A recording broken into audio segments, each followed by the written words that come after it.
Okay, let's start the challenges off. Let's start the challenges off. I believe audio and visual is okay, isn't it? We're ready to start, aren't we? Audio visual is okay. Please let me know in the chat. Okay.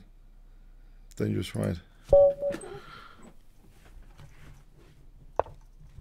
Okay, I'm going to play knight f6 here. And I'm going to try the Mexican defense. I'm happy he hasn't studied it too much. So this is in my Kingscrusher TV / opening tango course. So we're transposing into a tango position that I kind of like. These pawns on light squares.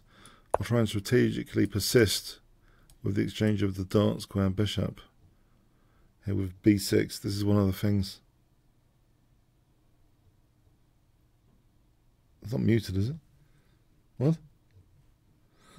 Hello? Is audio okay?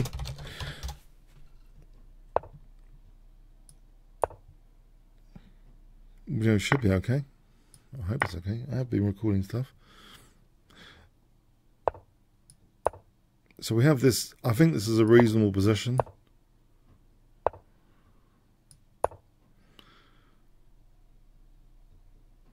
So the d5 pawn chain with a difference. I've exchanged off a potentially bad piece. You know, bad as in locked in with these pawns. Yeah, I've exchanged off potentially. You know, it would have been a liability. The dark square bishop. Yeah. I dared to castle. Now I guess anytime f6 there's knight e6. Yeah. So I'm going to cover this e6 square, and even if the knight does return, I'll have f4 in, and maybe that makes it worth it to play f5 there, knight g5, f4. Okay, I'm going to kick. If I kick this guy out, I can see the point now. That's a pain. Yes, this could be rather painful. So I think I'm going to get on with a sort of attack. Pseudo attack. Just wait for this, and then bishop d7 to cover c6. I'm hoping this attack's got something to it. Otherwise, I'm going to be in big trouble, to say the least. Okay, so this a7 pawn sack, is that any good?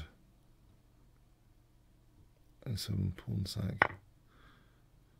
Okay, I'm hitting b1 for a moment. Is it possible that e4, e3 is dangerous? It looks as though that's an undermine of the pawn chain here, e4 and e3, which is useful to get in. I think that's useful to get in here.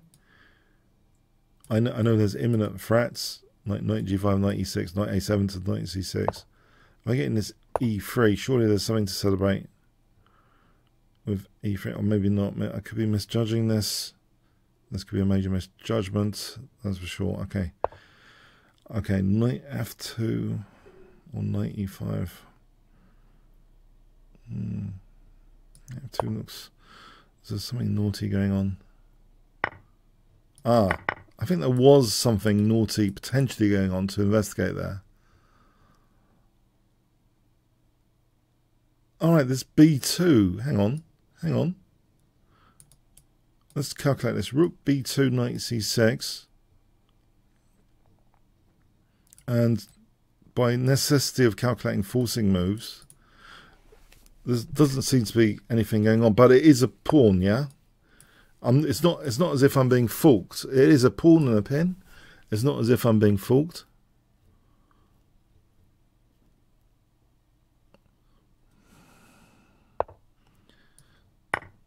So I will risk this.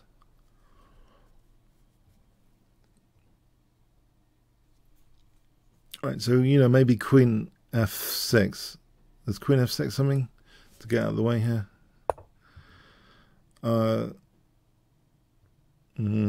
Bishop e4 comes to mind actually because of queen f3 there. Bishop e4 is interesting. f4, knight f4. Bishop e4 to put pressure on f3. Exploiting the pin. of the bishop. Bishop e4. Can't see anything else apart from bishop e4. There's probably naughty checks here to factor in. Okay, otherwise bishop e4 looks like a potentially crushing blow here. Okay, bishop e4. Oh, maybe not.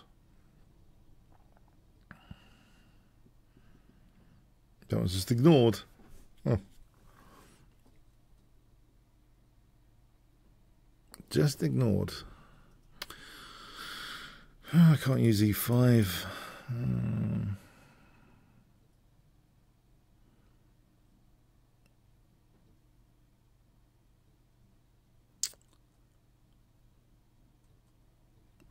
Oh, I don't know now. I don't know. This is very tricky, isn't it? I don't know. Let's just not commit to anything. Let's not commit to anything. Let's just go back. Pieces can go backwards on knight pawns. Let's just go back.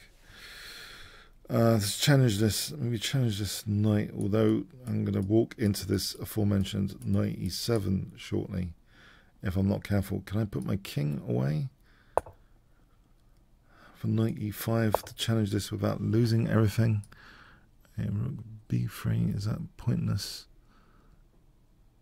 Or just if I just take this for a moment. Now I'm going to run into mates on h7 soon. Okay, knight e5, baby. Oh, God.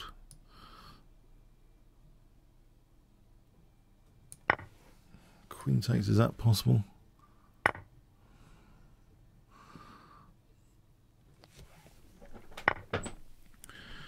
Okay, is rook takes possible? There is f4, but I got this saving move, queen d4.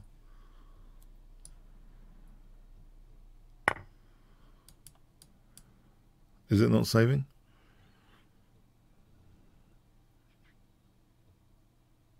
Hang on a sec. I also had to consider queen g3 there. Anyway, there's queen g3 is being threatened. So if f4, I'm saying queen d4.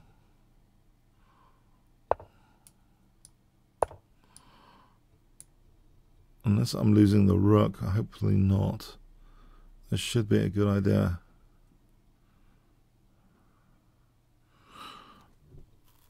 I suppose g6 was also possible. Let's hold on to that pawn for a moment more.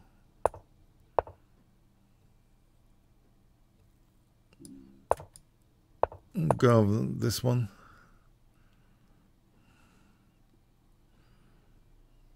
Okay. I can kick the king back with rook b3, king e2, or king, then go for a4, slight upgrade there. Or not. Not particularly. Okay. The way it's been played.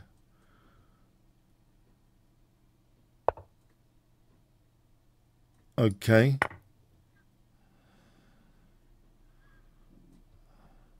And now I hope. Oh, 7 snowboards, subscribe to Prime. Oh, blimey, maybe I've been. Okay, thanks. Okay, thanks. Okay. Okay. I thought he'd immediately go for a pass pawn there. Because this pawn's getting critical. Yeah, what about if he immediately went for a pass pawn? That's interesting. With maybe it's too slow. All right, thanks. All right, swiftly moving on. The mechanic. Hi there. Hi there. Okay, so the Dunst opening, knight c3, which is a very secret weapon, which grandmasters seem to have missed. As along with form pawns in any pawn structure courses, you won't see form pawns, which neural networks have highlighted. So maybe the grandmasters, they haven't explored stuff which is there to be explored.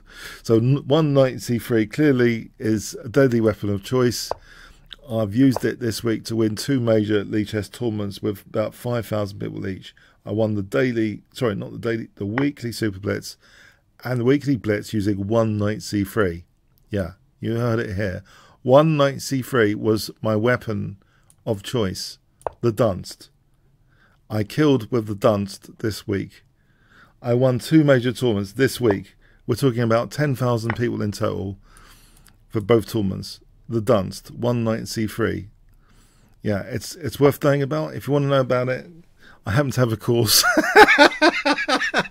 Kingscrusher TV/opening tagger in reverse. It's all in reverse, but the same strategies apply. It's the same strategies, just in reverse. No problem there. You should be able to visualize it all in reverse.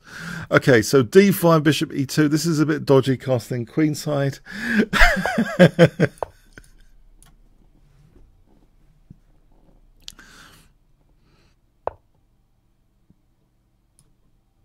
Queen d4, so a4, knight b5.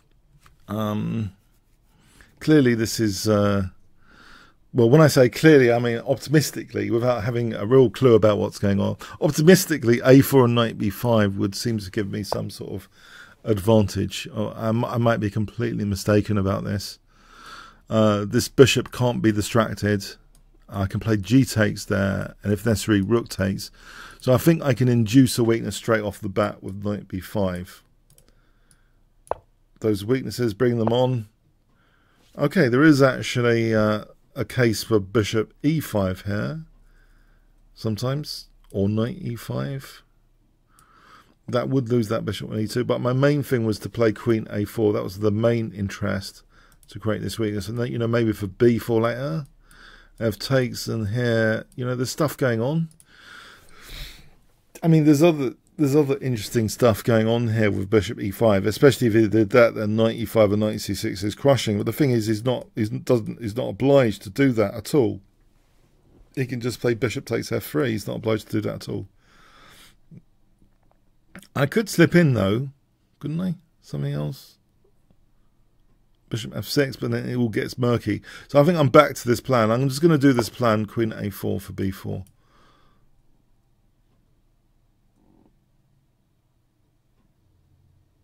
I am kind of relatively pinned. The tactics I've been training on this morning now really did emphasize the brutality of the pinner being punished.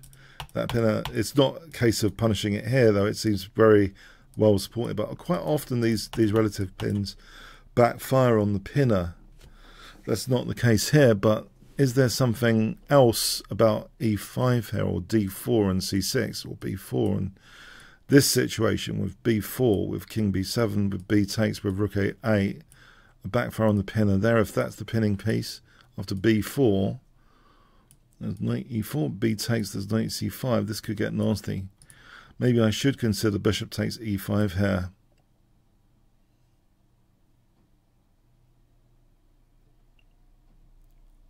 There is a case, maybe. Well, it could open up the bishop, it could open up my rook. It's all a bit complicated. And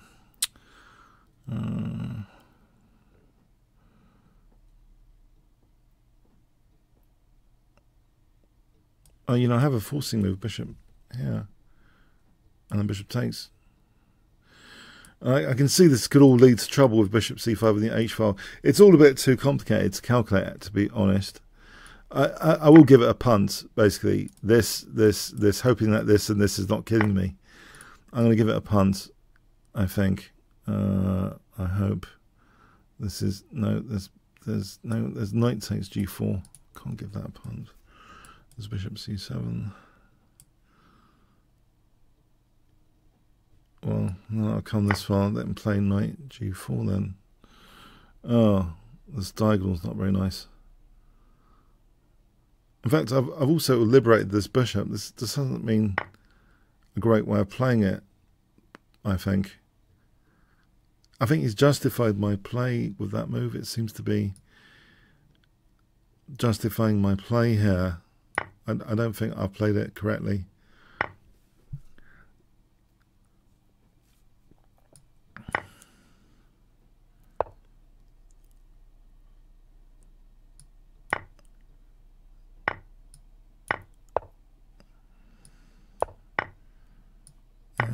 X3. Oh, rook a7. Unless there's something stronger. Oh, knight c7 and knight e6 might be stronger, because, you know, this knight f2 could backfire on me. And there's also at least rook a8. Well, why don't I just play this now for knight e6? Chess is very brutally tactical, I have to say. I think I misplayed it, but I want to get on the queue. I think I misplayed it there, to be honest. Okay, Gogip. Gogip. Okay. Okay, so we have e4. And this is quite often, I don't mind this transposition at all to a Grand Prix attack. Don't mind it at all. My results in this are generally quite good because I'm generally excited by this kind of Grand Prix attack position. Not here. This is not very typical of anything. But even so, this wedge kind of can be dangerous on the dark squares for black later. This e5 structure, as my structural research recently indicates that a lot of games, when you have the e5 pawn structure, believe it or not, are won tactically on dark squares. And if you read wiki about it, they won't mention about the dark squares, but actually, yeah, they are tactical. Because if you think about it, you've got grips on dark squares, so you've got pieces coming in on dark squares. So the tactics are often, they end up being dark square disasters. You know, if you check out Nigel Short's wins in the advanced Caro with the e5 structure, a lot of his tactics end up being on dark squares. It's no coincidence. Same with the light square strategy, a d5 pawn chain, a lot of tactics end up being on light squares. So anyway, okay, so here, knight e5 is an interesting, you know, dark square grip afforded here. I think that's okay. So knight e5, okay. So let's see, so I'm hitting d7.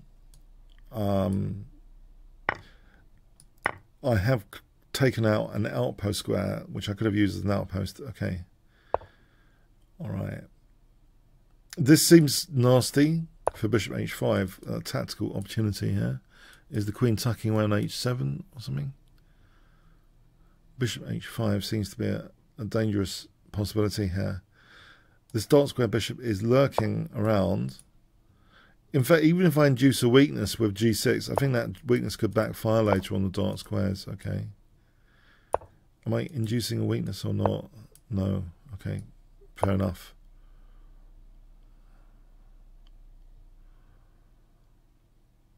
Okay, so bishop g5 and all right, so king g2, h5, bishop g5. Oh, bishop g5, h5, h6. Bishop g5 here is skewering queen and rook. Okay, so I can just take that, right? And now, well, I'm not entirely sure, but rook b1, try and force a pawn forward or something, or at least get the pieces to be tied up to protecting pawns. Actually, I'm tempted to double here. It looks like a situation where the structure is like grandma's teeth. Yeah, c4, rook b8.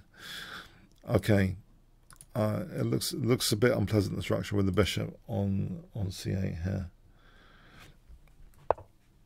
Okay, so queen e8, so c4, and maybe rook b8, pinning, and then maybe rook fb1.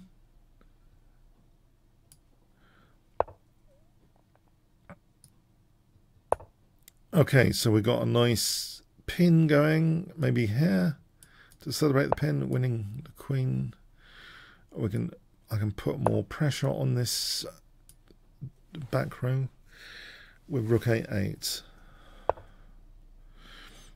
Okay, that bishop doesn't have too many prospects. Let's just do this to exchange off a pair of rooks.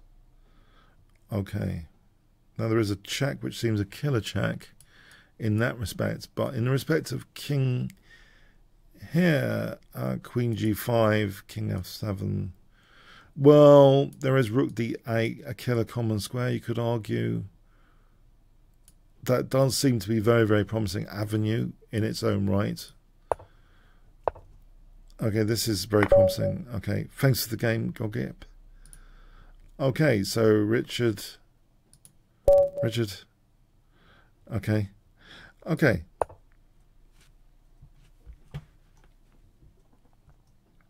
Yes, you can challenge me, but please, if I haven't played you before, can it be 3-minute, please? If I haven't played you ever before. Something happened last week, which I don't want to talk about. And I've been a bit shy about uploading because it happened right at the end.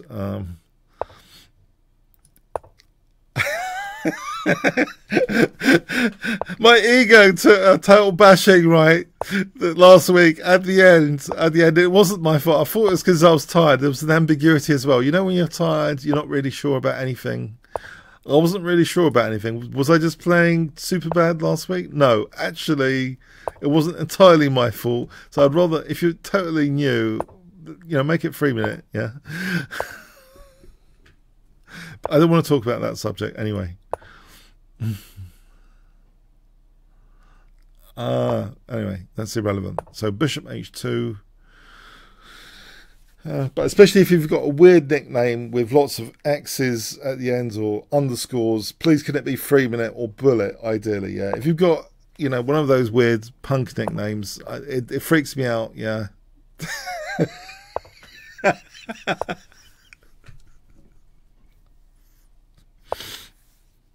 Okay.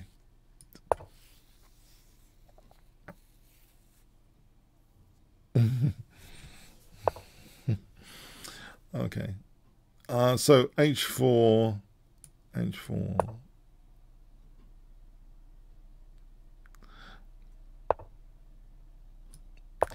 Look, okay, I'm going to say it now. I'm not going to repeat. Someone who was about 1200 mashed me up in the last round. But then you look at his account after, and he was being naughty, yeah? That's enough said, enough said. It was a 5-minute game. I thought I was just playing really badly. But, you know, they have to get in a good position to have great tactics, you know. You know, it's not just tactics, is it? And I thought he was a bit better than 1200, yeah? And it put me off. It put me off, to be honest, because immediately upload. I might upload it at some point. I might upload it. I've still got the evidence. The evidence hasn't been, you know, destroyed yet. But I put addendum on it. Addendum showing his account status right now. Yeah, yeah.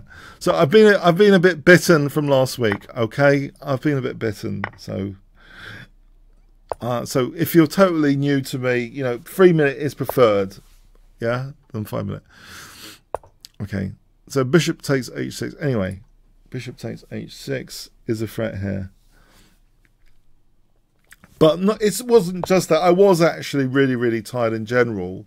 I was playing loads of blunders in other games, more than usual. I felt, because I just come off doing this huge course. I'm not making excuses, guys. I think I'm not making excuses. I was feeling very, very battered down last week at the end of trying to, you know, put the finishing stuff. And my blunder rate was just so phenomenal in general last week. Yeah. So anyway, more than usual. That's saying something. More than usual, yeah. Okay. So bishop takes g7. So I'm not entirely sure. Okay, there's no pin. My king's on b1. Bishop takes g7 and h6 looks okay.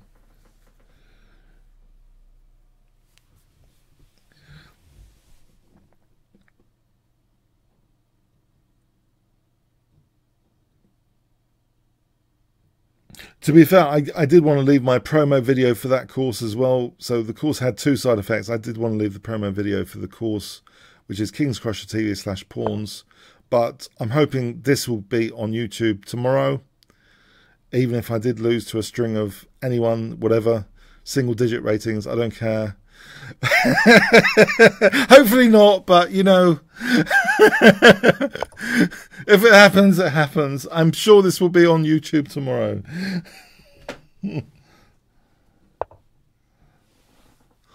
Okay, so h7 is, he can just take that. Knight takes. Okay, rook h1. Am I not trapping that bishop with rook h1? The bishop seems trapped. With my limited calculating ability, I played rook h1.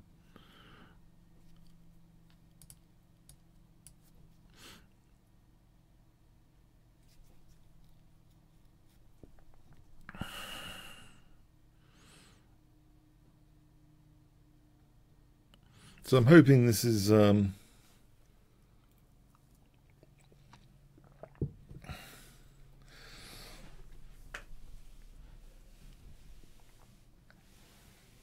good move. Hoping this is a good move. By the way, there is a streamers challenge later. Please do join my team if you want to play in the streamers challenge later. We need all the help we can get. We're probably going to be mashed. There's very strong teams usually, but just join in for the fun, if not anything else. It's does anyone want the link if you want to join my Kingscrusher team there? We can all be mashed together. Huge fun as a team.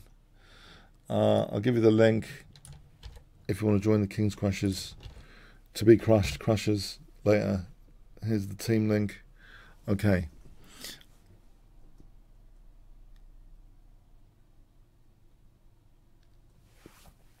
Now, h7 is that flaw, but actually there's h8 potentially queening. But he could take more material out, so I'm not that enamored by that just yet. What about just queen g5? Just making the whole...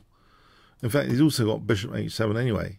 So queen g5 actually vindicates the whole concept better than anything like h7. I mean, he could just... What am I saying? No, he can't take there.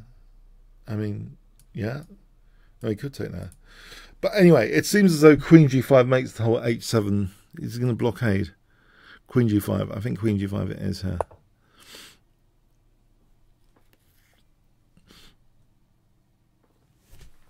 I think that makes h7 more effective. I'm hoping it makes it more effective. The queen hasn't got too many squares here to run to. Any knight c4, I'm thinking I could just snap this off.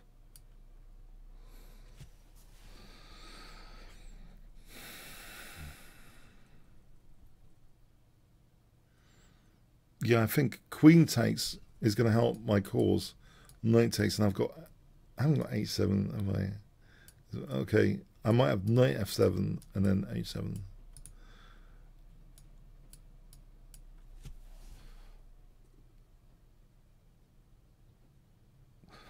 It's not entirely true, actually. Queen takes... Okay.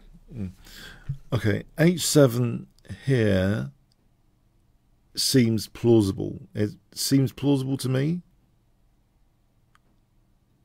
It seems plausible. I don't think it's too much of a backfire, so to speak. I quite enjoyed doing a series of backfires on the YouTube channel for Capablanca backfires. That was huge fun actually at the time. Maybe I should get back to that and make a note, backfire videos. But I did have another idea for a new series in the new year. Tell me what you think about this. Okay, knight b5, knight d6. My idea, okay, knight b5 threatens knight d6, yeah, was on what I call tiny chess instance. So in my games, which I'll normally think is too trivial to mention, I'm thinking of a series called Tiny Chess Instance. So just going over like maybe a single blunder or something situation. What do you guys think about that? A series called Tiny Chess Incidents from my own games. Because usually I wouldn't even mention them, and I end up not mentioning them, and these incidents accumulate, but they are often, quite important turning points of games. Oh, there's queen takes d1, d8 check here, because that was a weakness of the last move. You see that neglect of d8 is a major opportunity usually. If you put your games in slow motion, you'll see these weaknesses of the last moves emerging quite often in Blitz. So anyway, what do you think about this new series idea called Tiny Chess Incidents? Please let me know. Okay. Hennigsberger 19. Okay.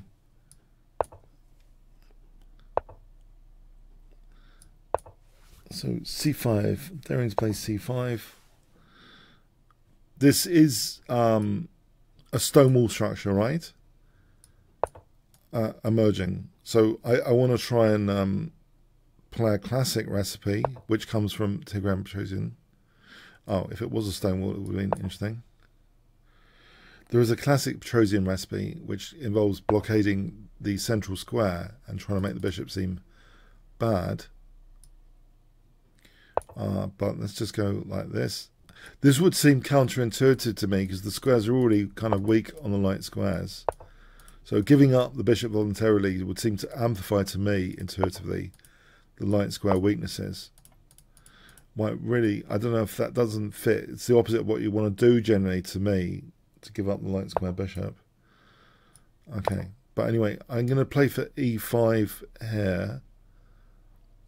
This is often a strategic break, which especially London system players, they need to sort of be aware that you shouldn't quite, as a general rule, you know, depends on the position, you shouldn't be allowing e5. You know, quite often, you know, it weakens light squares. You've got to take every position on its merit. It does have its micro downsides. It weakens light squares, but generally here it could be a liberating move. Here actually, I don't want to give up my dark square bishop, not necessarily.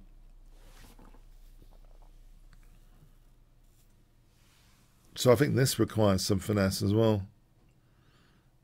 Yeah. The bishop over here, maybe. It's controversial now. I could just try and undouble the pawns, but that's controversial in its own right as well, because I'm amplifying the e5 outpost if ever I play like this. It's all swings and roundabouts. On the other hand, you know, it could open up this bishop on the light squares later, this kind of move. It is swings and roundabouts. I'm going to go for this plan instead of e5. Brave but Stupid 2019 subscribed at tier 1. Thank you so much. I should do more of these during the week. Maybe I'm just too competitive. I just want to, you know, crush everyone. But to be honest, you know, I was in ecstasy winning those 2 weekly tournaments. So yeah, there is something for crushing everyone and forgetting about you guys not doing any commentary. But this special occasion on Sunday, I don't mind. It makes a change, doesn't it? Yeah. From just trying to obliterate everyone, yeah, in tournaments for my own ego, it makes a change to do this kind of commentary, yeah.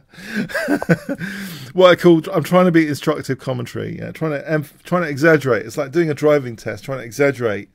Mirror signal maneuver, trying to exaggerate, isn't it? I'm trying to exaggerate my thinking here to bring it to the fore. So anyway, we've got this bishop pair, got light square weaknesses. It does seem as though I'm emphasizing the e5 outpost. I don't entirely want to run out of time. This doesn't seem entirely deadly. Maybe queen e7 for the moment, just in case I want to play cd. Rook b8 and c4 is another plan. Okay. Okay, I'm behind on the clock. Only a minute now. Rook b8 and c4. Rook b8 and c4. Or is there anything else going on here? c4 is emerging as a plan. Emerging as a plan. I'm not convinced by this plan, actually. I'm not that convinced. Maybe it's good, maybe it isn't. Is it possible that bishop b4 gives a bit of spice to the plan with a c3 threat? I'm hoping, maybe. A bit of spice added here, or not. Possibly I can lock in this bishop doing the old Petrosian recipe of trying to torture the bishop in this kind of structure. Even though it's not a stonewall, it's still that kind of structure which could be bad for the dark square bishop. There is a potential passed pawn here. Okay, I could just leave that bishop bad because I don't want to lose that pawn. So I don't think I'm actually getting too much here. Can I kick this knight before doing anything? Hold on. Maybe I can keep that pawn there and just double the rooks. Is that at all possible? There is a tactic going on here. Maybe with a tactic with undermining the knight. Oh, we're getting into pre-move territory soon.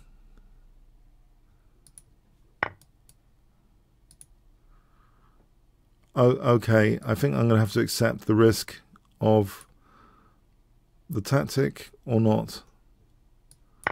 There is a tactic. Maybe there's a counter tactic. Maybe there isn't.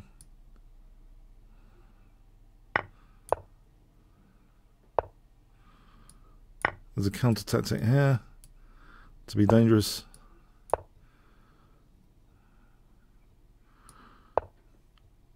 Try and get this queen off my king position. Again, I want to get the queen off g7.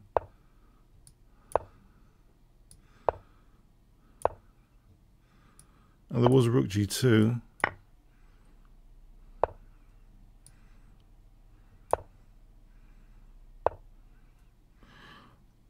Okay, defend.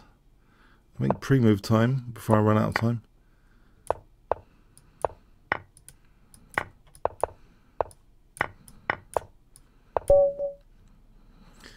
Oh, I did run out of time. Okay, okay. Too much commentary. No increment, please. No increment. Oh man. Well done.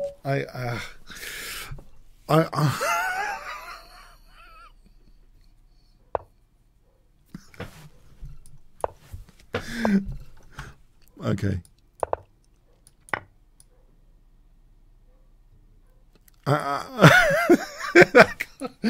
Okay. I don't know what to say. I don't know what to say. My pre-move activation failed me on that occasion. I thought I was going to pre-move it to victory, but it didn't work.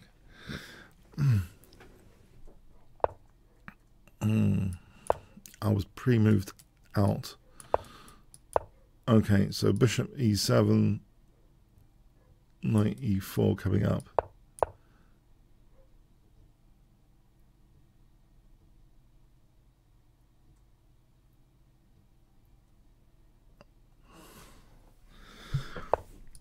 Okay, so e takes e4.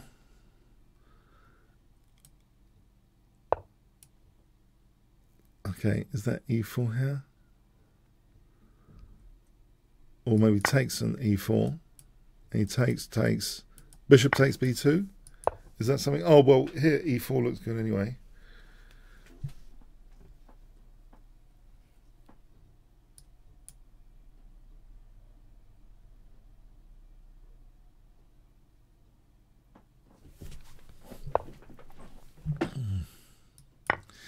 Okay, so here we go with bishop g4 and maybe coming back to g6 or just doubling here for knight e5. So queen d7, queen h3 or queen d4, knight takes f3. Okay, or just taking the queen. Okay. Okay, thanks, George Dev. Okay, wingy 3-minute game. Okay, so Tango knight c6. And I've been thinking, you know, this g6 has been letting me down against the stronger opponents today, especially GMs, IMs.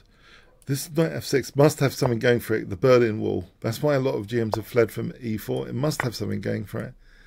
So you just hit the pawn, you hit d6, you invite this endgame, the Berlin endgame, or this position, which isn't so bad either. I think this position isn't so bad either. It's a little bit on the dull side, that's the only thing. But I think black can untangle and get a very easy position to play in general. Have I already done it wrong? Okay, have I already done it wrong? It's possible. Wing has beaten me before. Oh no, he's beaten me before. He's going to beat me again, isn't he? This looks, why does this look unpleasant, this position? Distinctly unpleasant. This looks as though, even though it's a solid opening, I'm in big trouble. Why does it give me that impression, this position, that I'm in big trouble? And he's offering the exchange. I'm going to ignore that dynamic bid because I would have bare dark square weaknesses.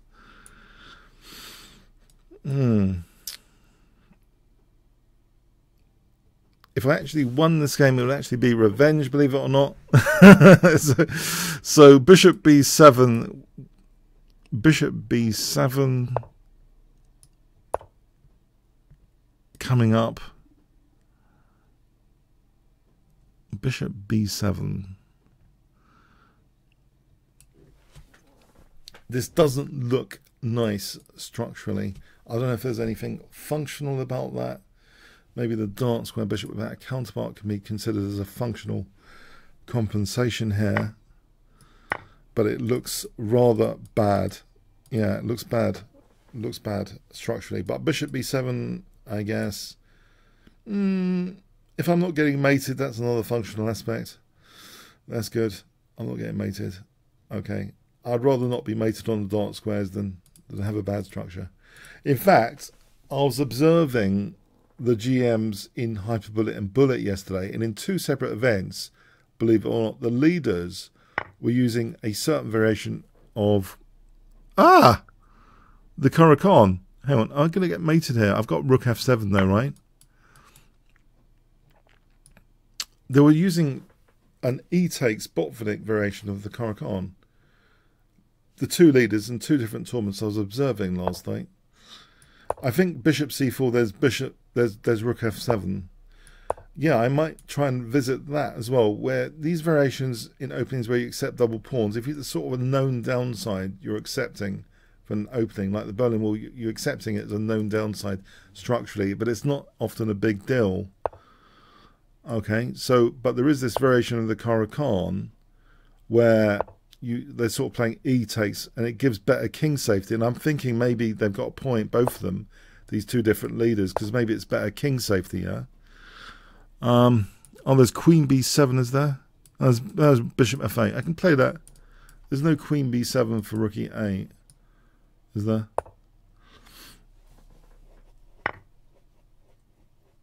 Okay, if I play queen takes f7 here... Okay, I think that's a mistake. Thanks, Wiggy. Thanks for letting me have revenge. Okay, 1-1.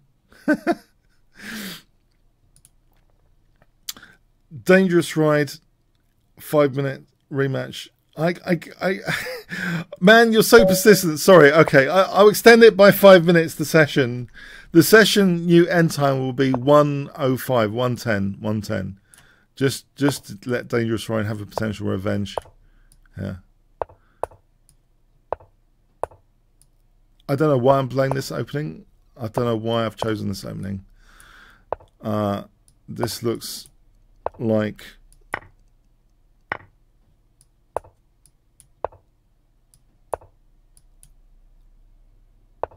What does it look like? It looks like black's got a queenside pawn majority structurally.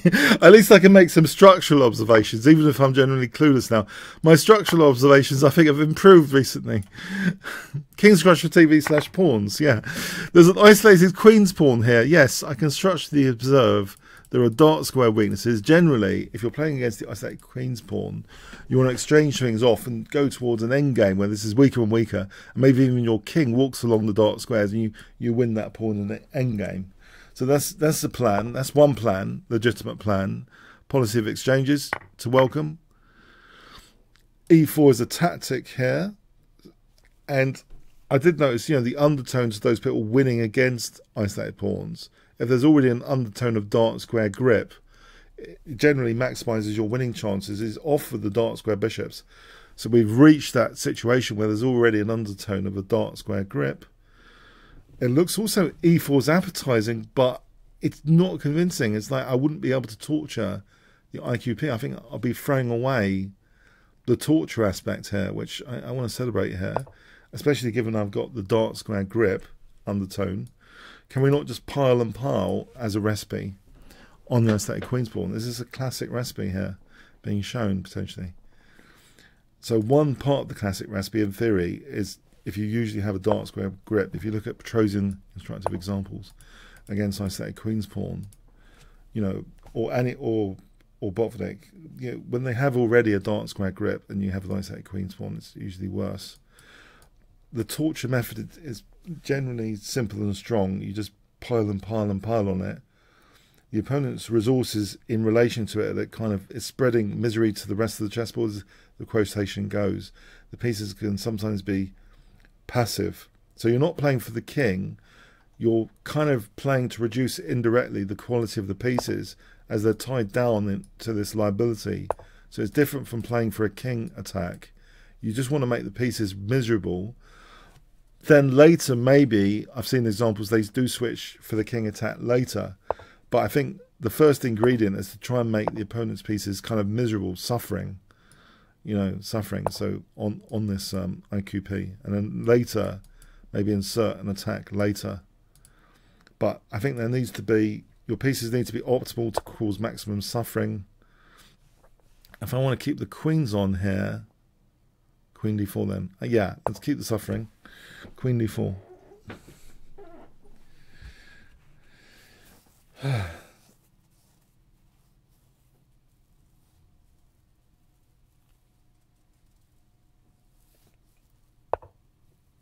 Oh, sorry. Yeah. Okay. No. I just actually wanted to clear the challenge. Yeah. I will extend it by a few minutes. That was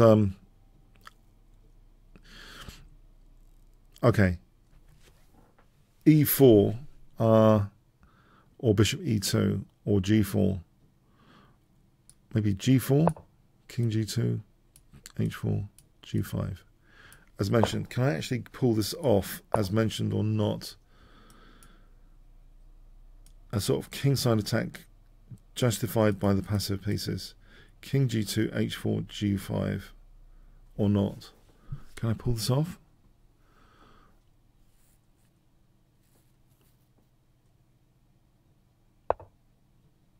Try and cover the weaknesses I'm creating. So H4 for G5. This also disturbs, reduces a bit the central control aspect of the black position, and may even lead to winning the D5 pawn at this rate. This looks as though it's a sort of promising. My king safety is suspect.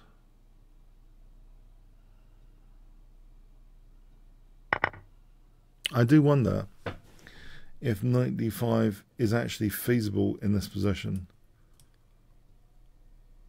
If we count the number of attacking pieces, 1, 2, 3, 4, number of defending pieces will be 1, 2, 3, 4. Hang on.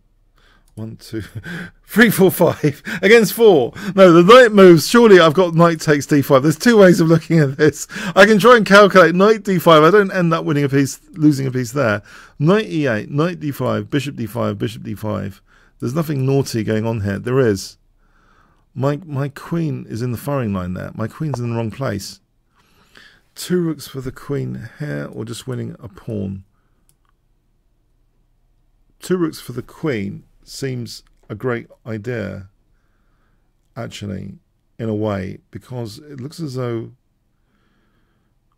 am I going 2 rooks for the queen?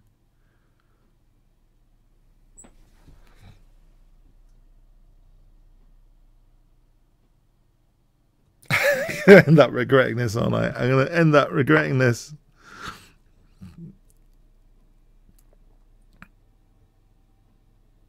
Yes, E takes. I have regretted it already because there's E takes flicked in.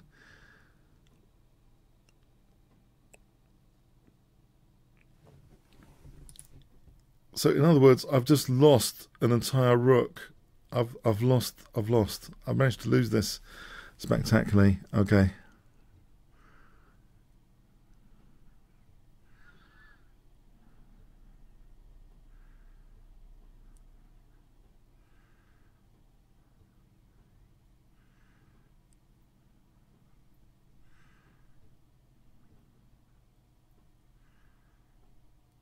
There's no saving tactic here, is there?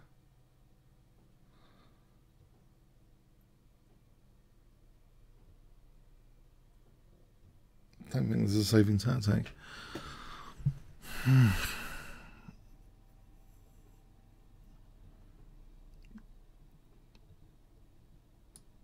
This is special work by me to lose this position. It was a glorious IQP, but yeah, special work by me, and I've managed to lose. Yeah, okay. I have to try and swindle it now. Just great.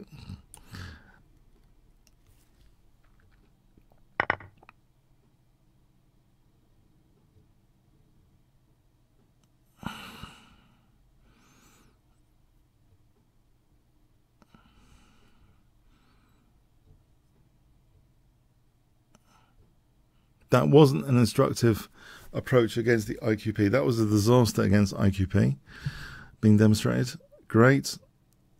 So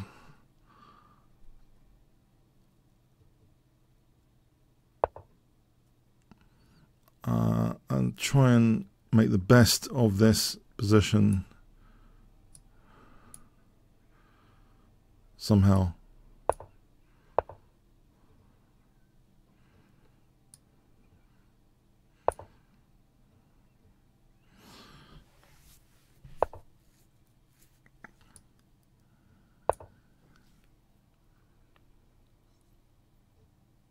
The 20 seconds gives me some reason for hope. I don't know if that's misguided hope.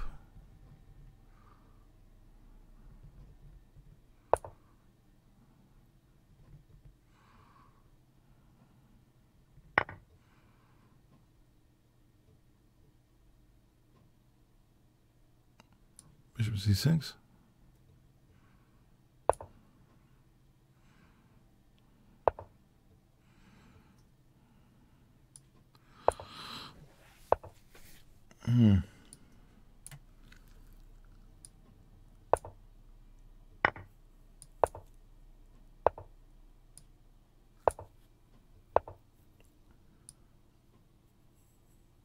I'm about to lose the rook spectacularly.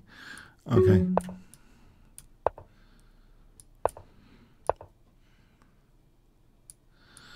And I've just been mated.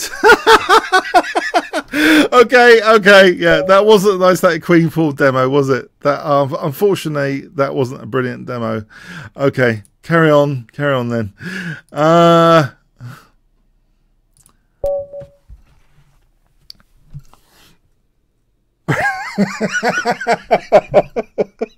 So that shows how tactics are really important. Tactics are really important in chess. Yeah, that shows that brutal aspect. A nice looking position, just ruined tactically.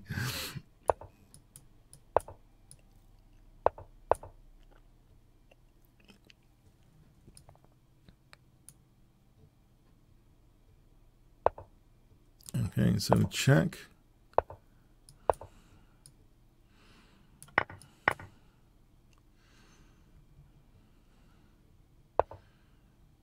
So e3 seems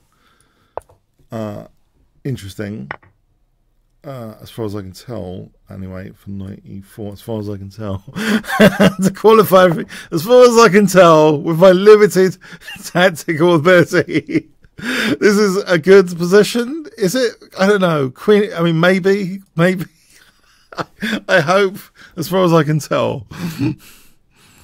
With my severely limited tactical abilities, Queen h4 and other stuff is interesting. Okay. All right. So if I castle, then rook f3.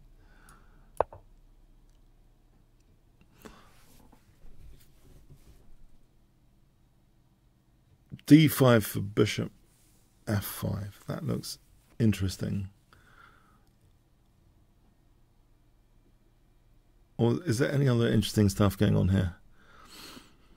Yeah, there's going to castle queenside. There's rook f3. There's queen e4.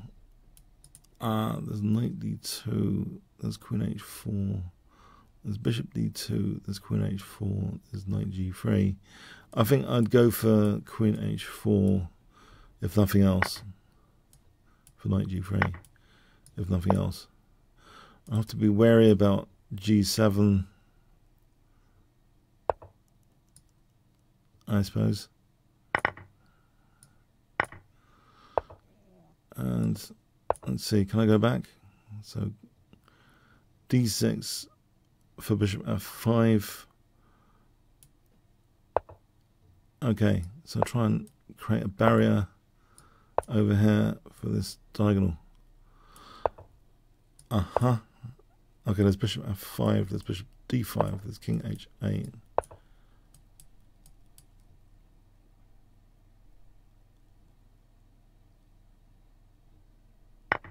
Okay, so there's rook f5. There's doubling the rooks for rook f2. Rook f2 for rook e2 for knight d3. So I'm leading to trouble or not?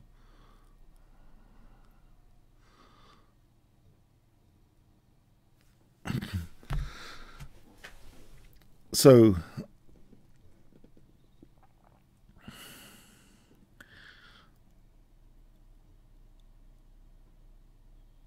doubling and rook f2 seems promising. Okay, let's not leave the queen side behind. b6. No! Let's leave the queen side behind!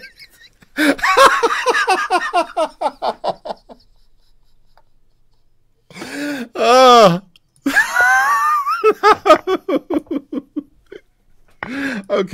Okay. Blundering again. Wonderful.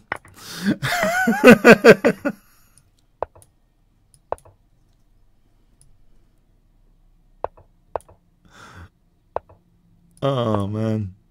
Okay. I think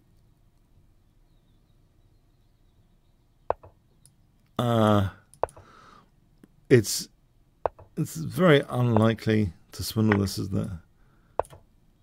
Try and create a pass pawn. Or two connected pass pawns. I'm more ambitious. Trying to create two connected. He's going to use his pawns quicker than me, surely. Or just checkmate me or something.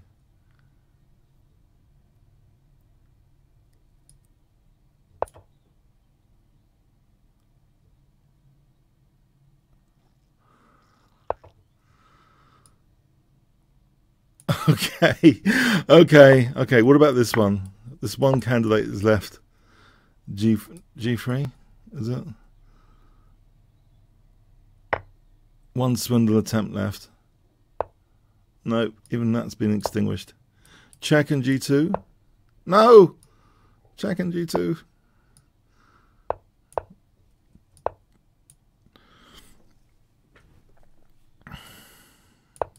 Try and take this out. Oh! No! He's got the thing there. No!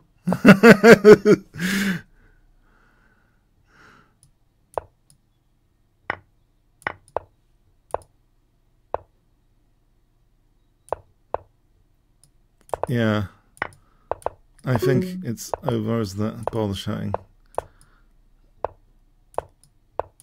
I've been doing so well in these recently. I've been doing so well. Okay, oh.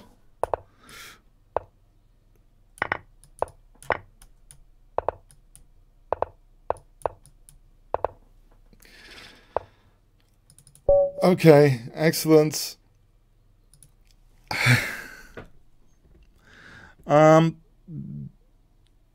Right, this reminds me of the guy last week. This just, I'm afraid, 5-2 is out of the question. K-rip.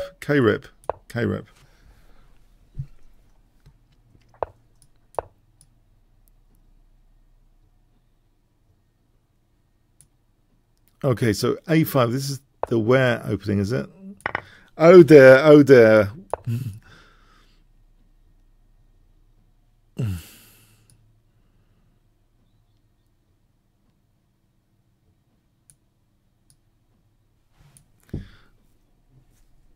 Oh, I feel terrible now. I feel increasingly terrible as I blunder in these games. But anyway, okay, let's see. Bishop E3 castle. Bishop E3 and castling. And now being mocked by this guy. Come on.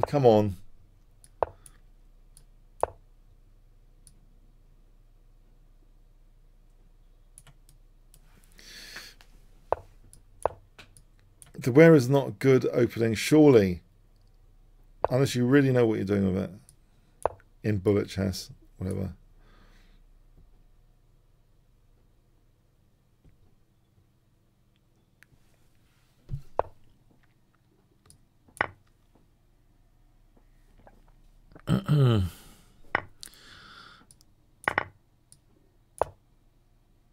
W-A-R-E, isn't it? A5 is the wear opening.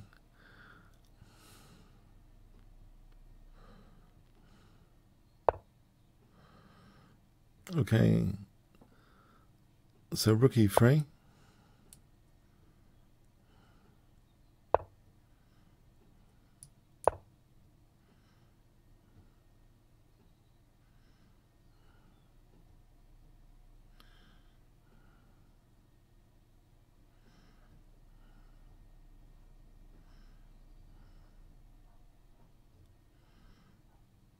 If I double the rooks.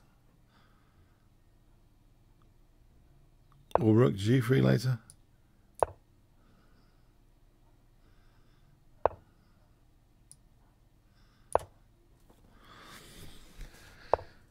Okay, queen d2.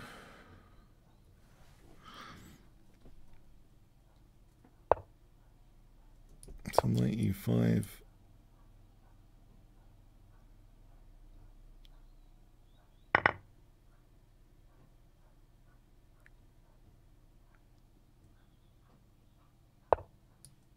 I'll take simplify.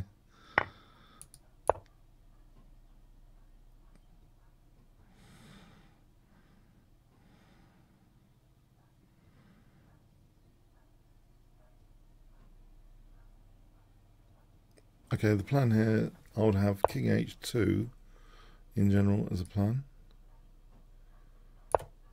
And then this and this and this.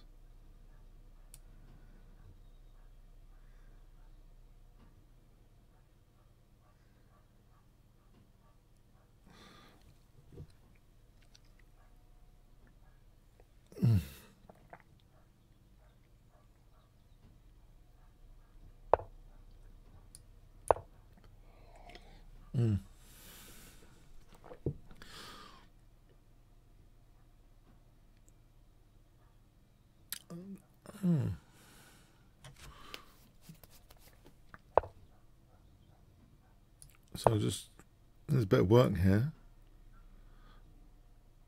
Queen g5 and h5.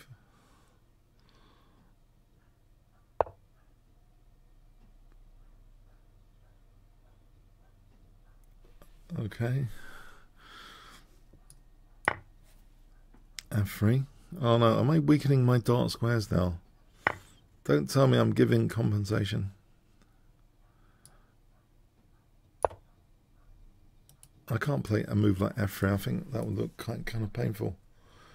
Or Queen D6.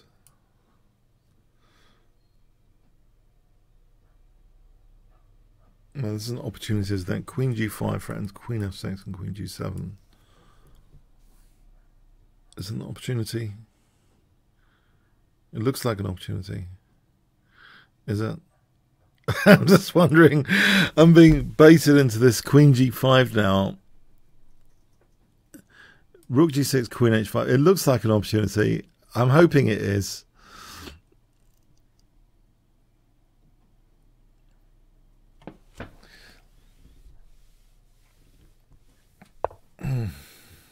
Okay. H5. H5. The pin.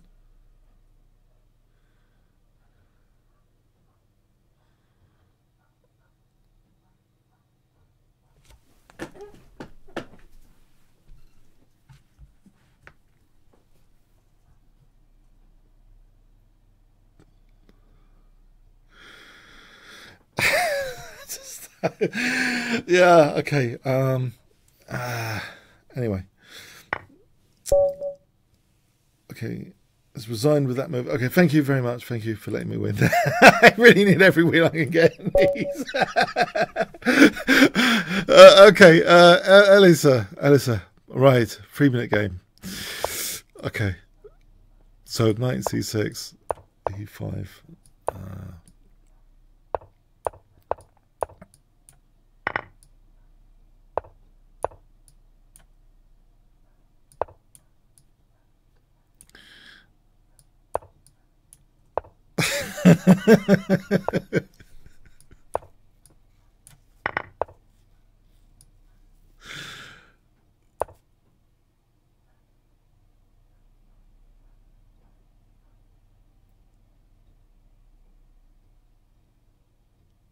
Okay, so what's going on here? Knight d5, bishop d5.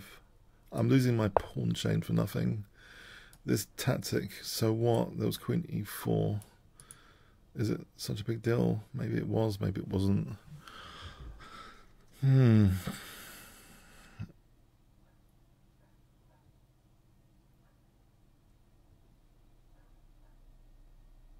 the key point here is knight f3.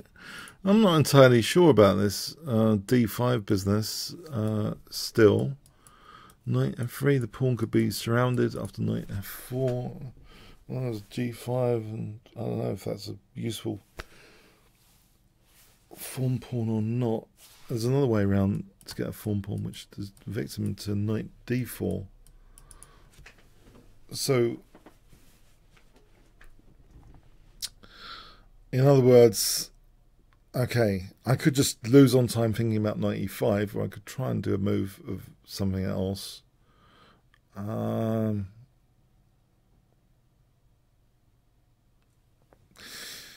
Okay, bishop e5, bishop e5, bishop e7. Bishop e7, maybe. Bishop e7. There's a variety of plans here.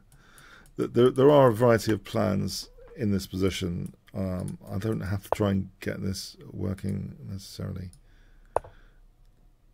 No, I am losing d5 here. I'm finding a way to lose d5. Okay, excellent. I found a way to lose d5. And e4. The entire pawn chain being removed. Excellent. And down on the clock as well. Brilliant. Okay.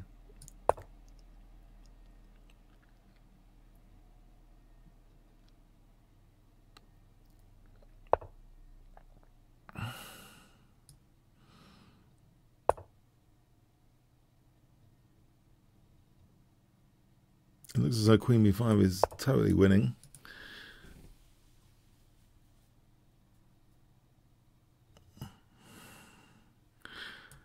Yes. Queen b4 is bishop c6. This looks totally winning. Is a6 a move?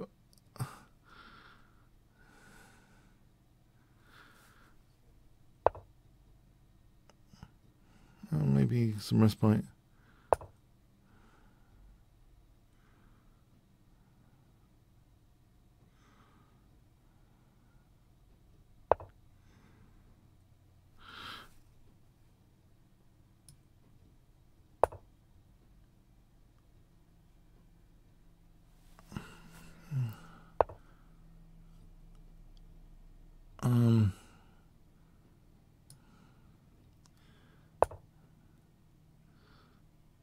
Can I swindle here?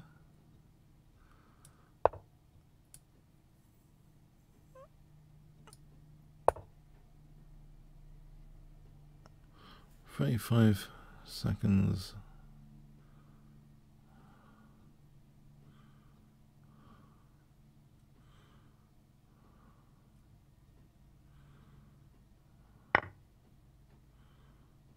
Right.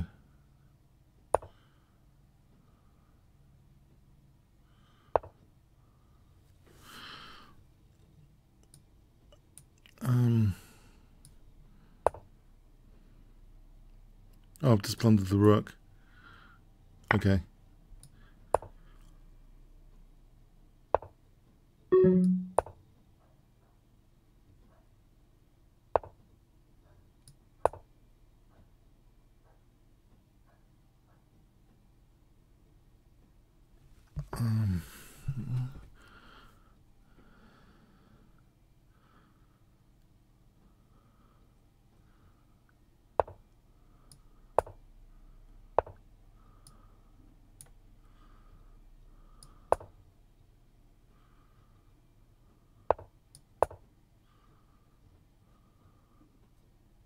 Queens is over by the shouting again, unfortunately for me.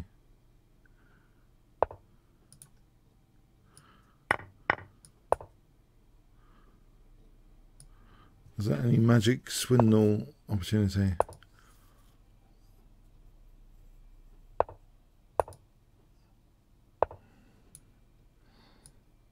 I somehow doubt it.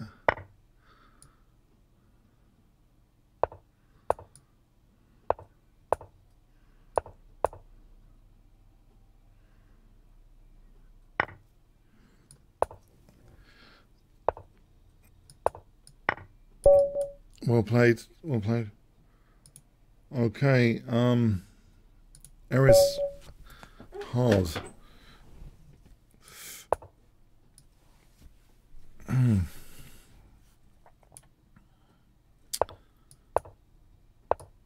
Okay, let's play D4.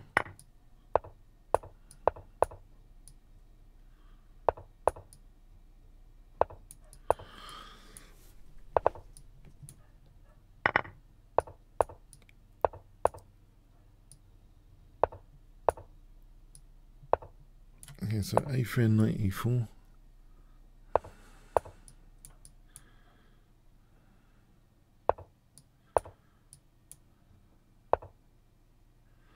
I need G4 for this G file.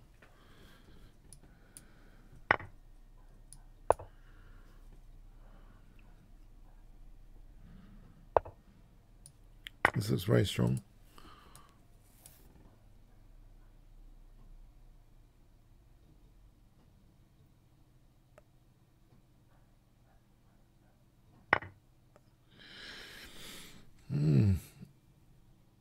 Okay. It looks like I should be able to play knight G5 and then knight E6. This looks strong to me, but maybe I'm mistaken. Knight E6 coming up off the G6 for rook G6. I mean, it looks all pretty strong. Queen H7. Right, thanks for the game, Eris Hard. Okay, ESD challenge. So, is this Fischer random? Okay. Alright, I'll try and play quick as well. Hopefully not being obliterated. F6, try and blunt this bishop. Try and torture this bishop. Knight D6. Can I castle on this side? Do this? Casting.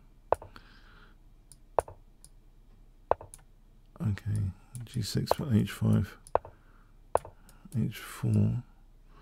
That knight goes to E4, right? Oh, C5 is a problem. Let's get the queen out of the firing line. It's C6 problem. G5, F5. Oh, that looks scary.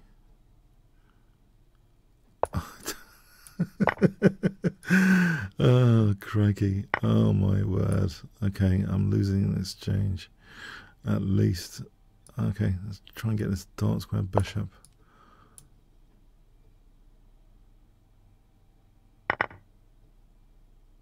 There's a sort of kings over there. I'll grab this guy. My knight's holding C7.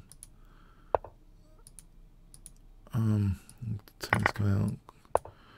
Have I got sort of attack or anything? King's just there. Surely with the king just being there, this is a little bit. Mind you, this knight's not inspiring confidence. Come back from holiday, knight. Well, maybe don't bother. Right, let's threaten the chatmate, at least. Try and threaten the chatmate on D2. Doing something with this dark square bishop without the counterpart. Or this bishop F4 as well. Bishop F4.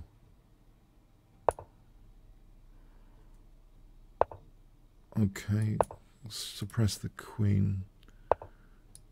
I'll try and remove the fence. or not. Maybe, okay. Oh, queen e2, queen e2 and that.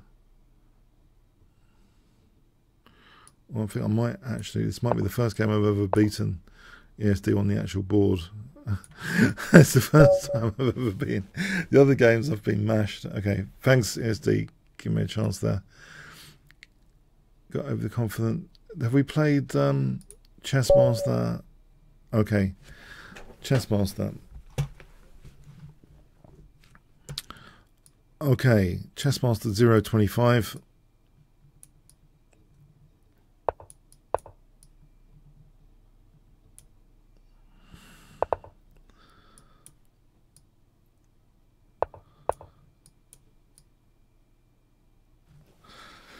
Okay, so this G6 system is sometimes good.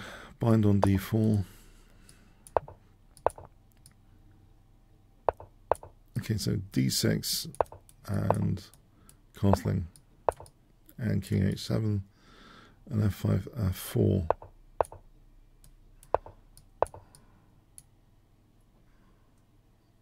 This looks like a good plan.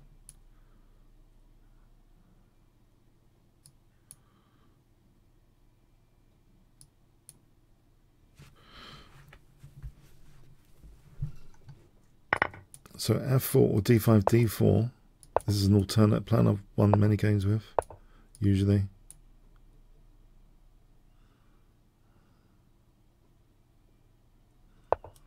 Okay, I'm going to take here F4 for knight F5 to D4.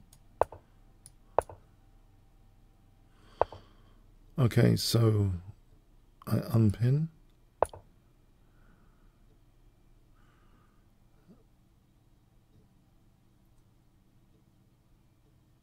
So knight E5, knight E5. I have queen G5 there. Okay, I can lose in exchange. Does it matter? Maybe it matters.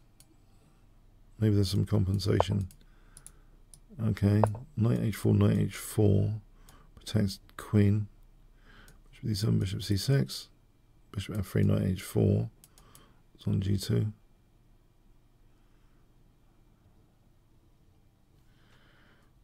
Okay, so bishop D7, bishop C6.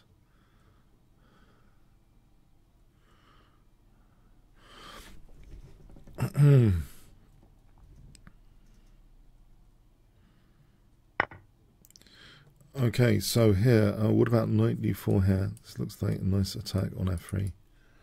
Knight D4, there's no trick, is there? There's no major trick I'm missing. Hopefully this is a winning move. If there's no winning trick, this looks like a crushing move. For knight F3. Knight E1 looks like a crushing move.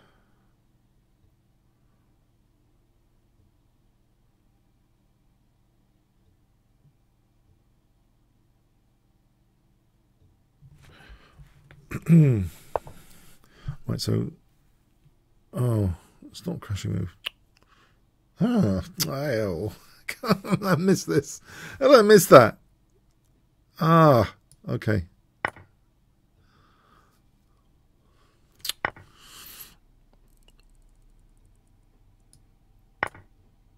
All right, I could take here. Still seems nice in a way, the position. Please let it be nice. This position. It's 2 rooks and 2 bishops. It is a nice position. It's surely this is a nice position. Okay. Can I evict this guy or not? Not really. There's work to be done here. Maybe rook e8, rook e2. Alright, there's work to be done.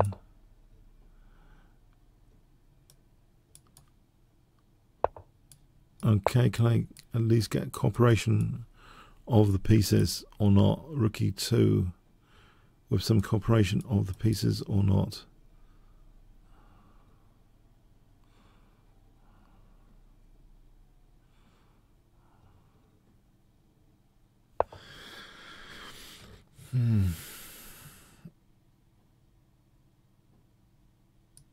Okay.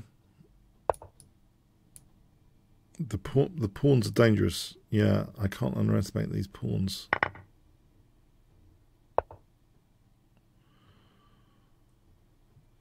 Can I try and get a blockade early on or not? If I played a check first and then try and get a blockade early on.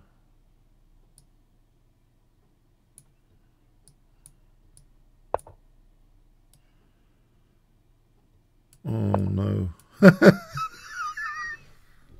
No. That's not what I wanted at all. Okay, great. And the pawns become dangerous.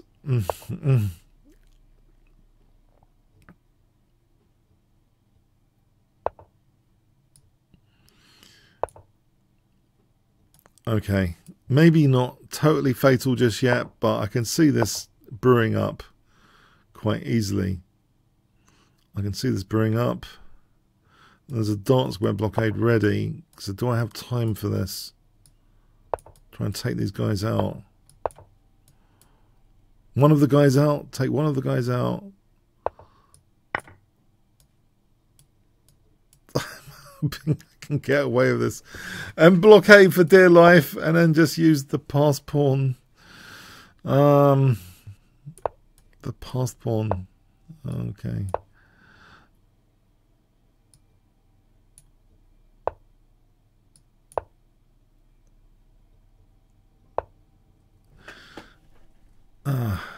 I'm really going to get into a bind here, aren't I?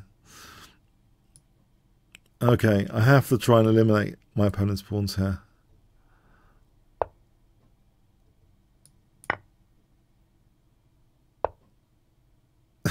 That's all I'm doing. Okay, eliminating pawns. Okay, keeping a blockade. Okay, thanks for the game. Thanks. Okay, Dajin. Dajin.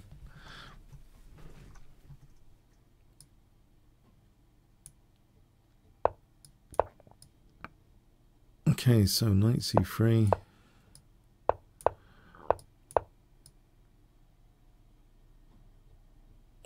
So d6 and h5, h4.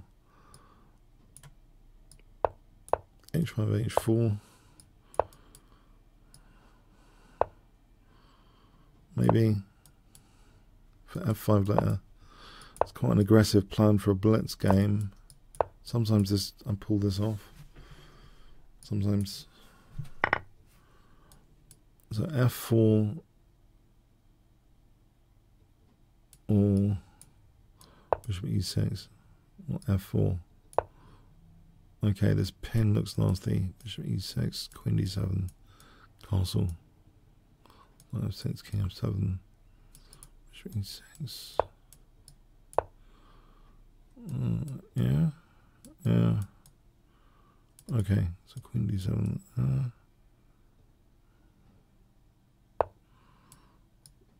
Can I get away with this casting queenside or not?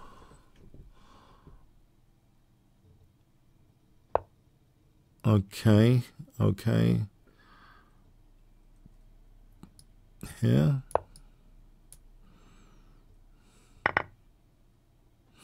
Still, I don't mind. Looks aggressive without too many downsides. This structure looks as though there's some business going on, which is favourable. Oh, here I'm winning a pawn anyway. Let's close up the bishop. Winning a pawn.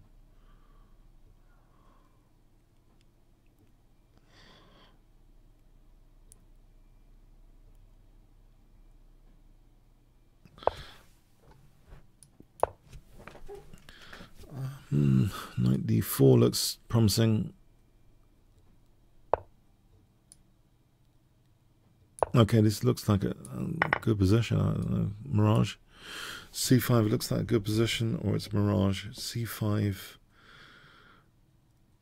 I think I actually have a good position here. With c5. It looks like a nice octopus knight. That's a nice octopus knight, as Raymond King calls Kasparov's knight against Karpov in one of the World Championship matches. Octopus Knight. Oh, that was on D3 though in that game. Okay. Was it on D3? I think it might have been on D3. Okay. Anyway, this will do. This Octopus Knight. Let's build on it. But what is the actual opportunity? Concrete opportunity. What is the actual concrete opportunity here? Is it knight g4 at some point? Is it trebling for knight g4 at some point? The only thing I can see, I can gain access at leisure to e2. So if that's the case, I build up for e2, x-ray e2. Alequine's gun on e2. And then knight g4, rook e2. Okay, interfering with my Alequine gun construction.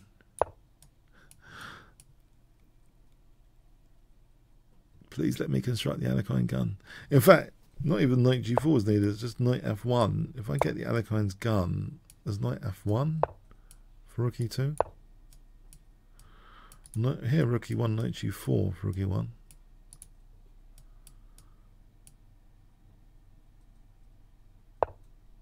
Alright, so there's two cases. Knight g4 is going into my opponent's resources. Bishop e2, I can knock out that resource to amplify the light square weakness of e2. I mean, that must be the better way. Rook e2. Okay.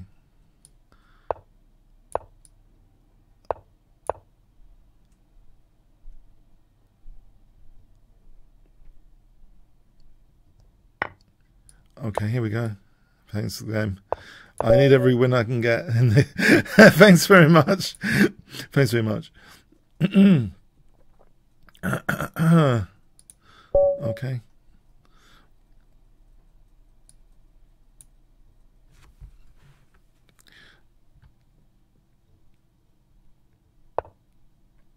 Why do I read this as rip up and embarrass the pro player? I don't know why I read it in a paranoid way. I read this nickname in an extremely paranoid way. Okay. Rip up the pro player. It's not very friendly, these nicknames.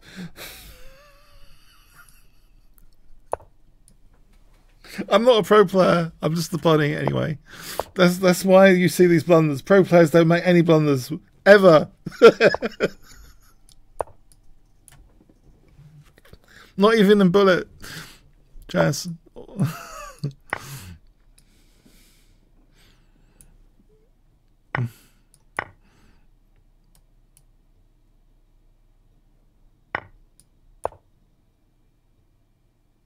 Okay, I'm hoping Queen e7 and e5.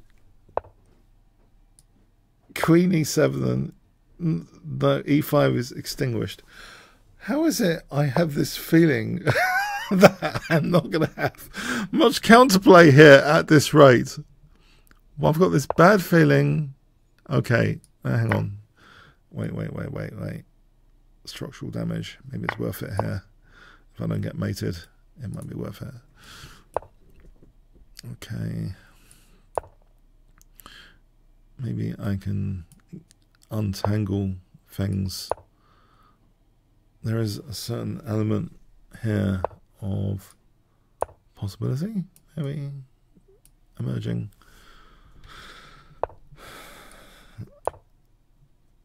f6, bishop c6, bishop d5.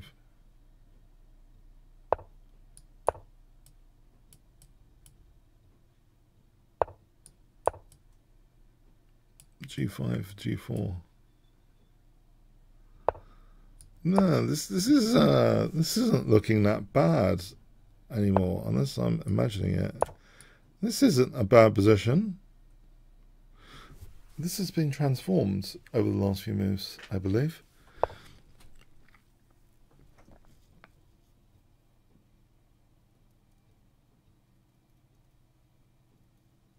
I really wanted to keep that bishop.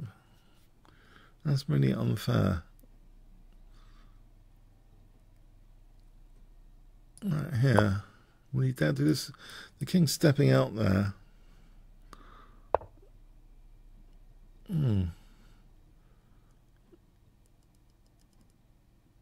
No, I think the better bet was one before. Now I'm walking into d5. Oh, my pets. The good position. Just to ruin it. Just to ruin it. Okay. Okay, yeah. I've ruined it with one slip. There's d5 now. I've ruined it. Okay. Close to ruining it totally. With one slip.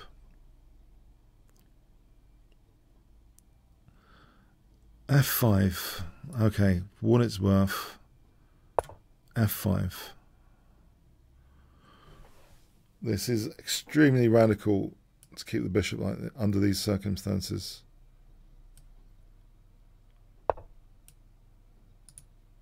Oh, okay.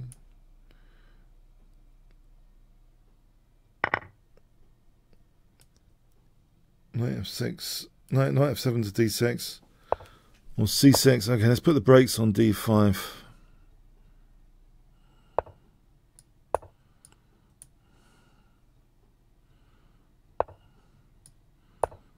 Try and get back a bit.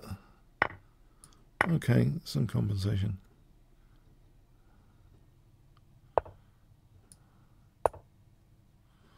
Okay, it doesn't look entirely bad. Maybe c5, that was 97.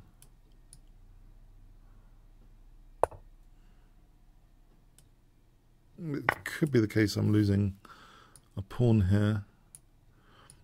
Yeah, there's knight e7 as well. If rook d4, there's knight e7. So, okay. Fair point. Very funny. I'll take here though now. Okay, this isn't so bad. Okay. I've actually won another game. Miracles do happen, guys. Miracles do happen. I won another game. The shame and humiliation factor has just reduced slightly. If I wanted to ever upload the evidence to YouTube, yeah. Okay, let's extend the session a little bit more, just to show I can win. Maybe it wasn't just a total fluke. Okay, people I've beaten before, especially, yeah. People I've beaten before. This Sam looks suspicious. Have I played him before? Not that I'm paranoid or anything. No, I've never played him before, ever. Okay, that's just great. Okay. No, anyway, no. Sam's credentials. Sam's an established player on multiple different. Okay, we've got an established player. It's not a hit and run driver. Just to crush the streamer. Not that I'm paranoid.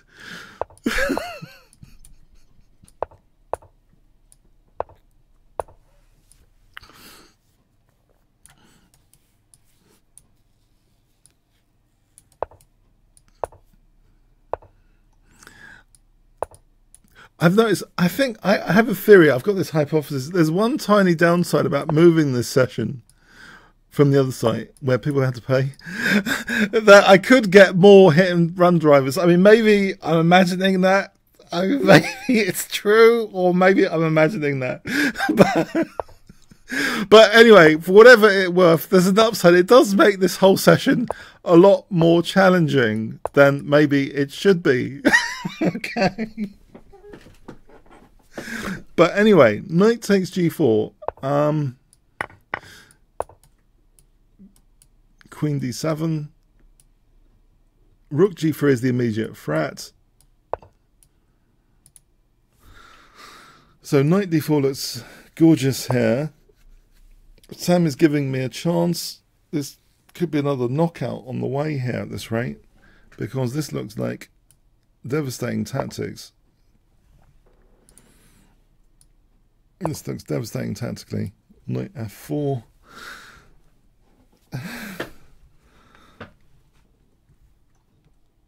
Yeah, we might carry on till 1:30, because I don't feel as knackered as last week, to be honest. I could try and carry on till 1:30. There's quite a few.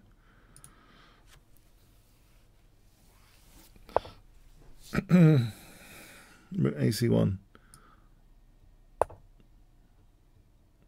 But I just want to reiterate, before my credibility vanishes before the end of the stream, I did actually win a couple of tournaments on this site earlier this week.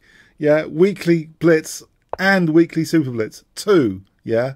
Before my credibility vanishes totally, yeah. This is double check and mate, by the way. Isn't that?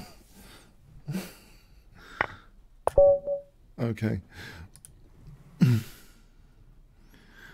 Crater 07.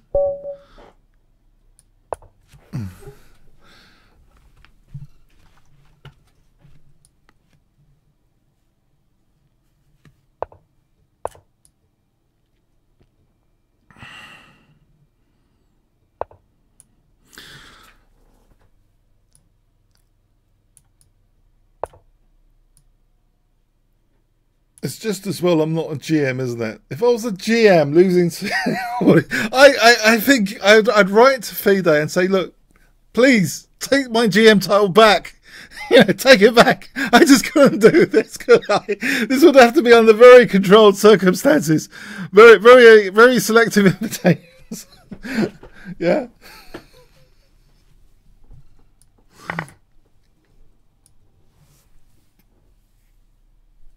Yeah, I'm just a club player, just a club CM player. We blunder, especially on Blitz. So bishop d3, knight g5. This looks like an aggressive pawn chain. It looks like Greek gift time. If black castles, bishop h7. It looks like Greek gift time. Christmas Greek gift. Greek gifts for Christmas. Trojan horses.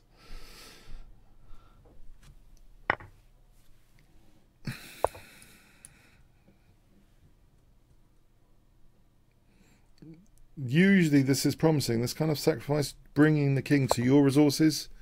So your resources can go to the king, or the king can go to your resources. Either way, there's a match, there's a meeting. So if the king's coming down, it's usually good. It's like the king is going to your resources.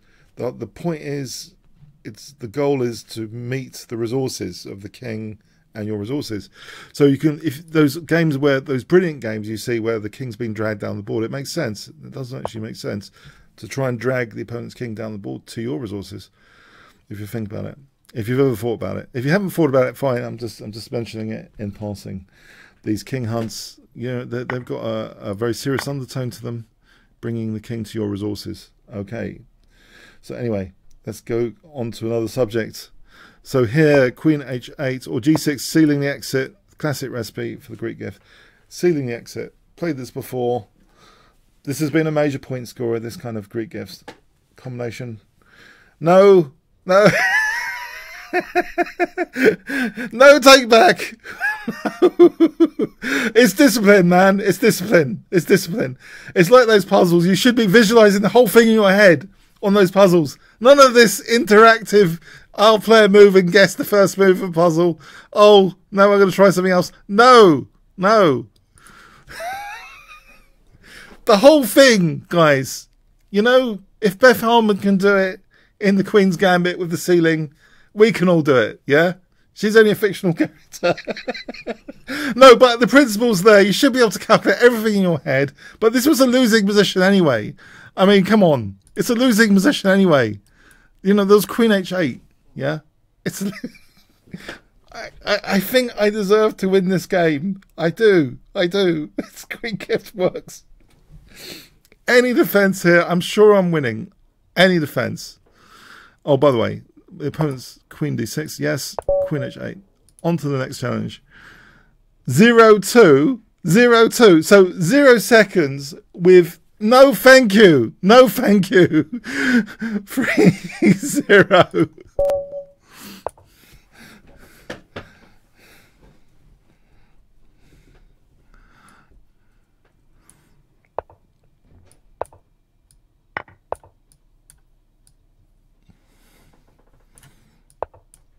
Okay, so knight c3 or d5.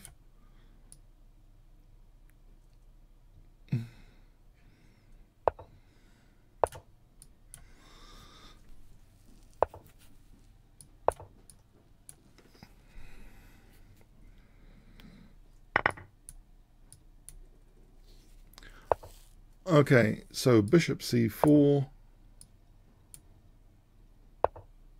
Okay, stop bishop g4. Can I play on the queen side? Rook c1, knight b5, or a5, bishop b6, and knight d7. Bishop b6 is still probably handy. Rook c1. So bishop d3, knight e2 to g3 to f5. We'll try and do something with that b6. No, I think I'm being undermined here. Can I keep a sort of fawny queenside pawn? They don't really count as fawn pawns on the queen side. Okay, let's not lose this bishop.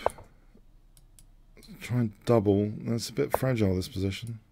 It is a bit fragile.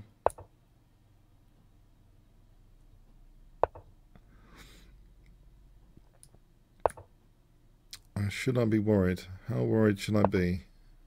Keep this knight out of f4. Black's getting aggressive. So, is EF possible? Rook d2 on 94, 94 liability. Rook d2 maybe better.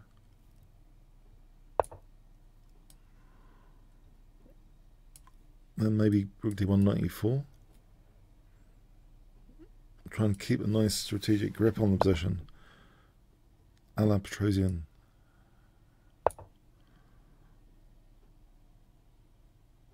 Am I going to be blown away with a tactic? Knight g4, yes, yes, yes. King g2. Trying to unpin the h3 pawn. Naughty business is afoot. Naughty business is afoot, guys. Uh-oh. Uh-oh. Okay.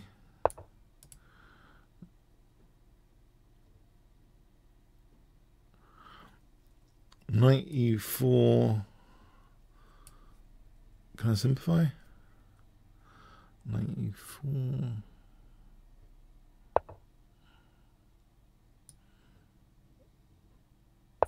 Can I do this? Is it possible to do this?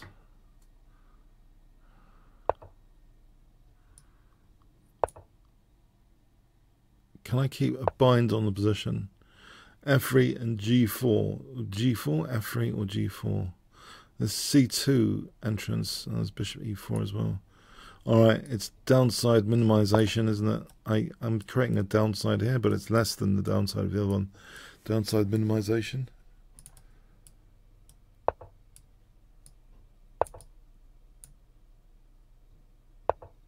Can I keep C2 now? Can I evict with G4 or not? F4?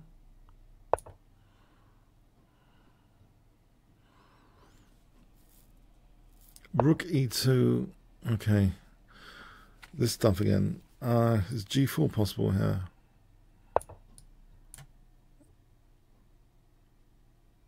Is it? Should I be worried? There's Queen G3 coming up. There's E3. Queen G3 for F5. There's E3. Let's kick this queen out. Alright, let's try and hold things together for a bit longer. Queen E3. Nope. What about Rook E4? Oh, there's Rook C1. This is a bit scary. Oh, this is even worse. Or is it? Oh, crikey.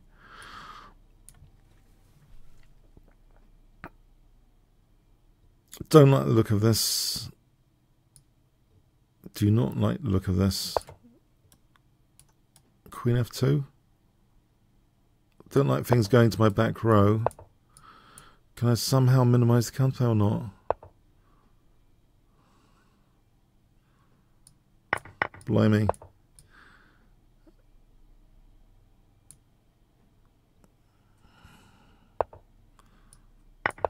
Okay. I hope the worst is over.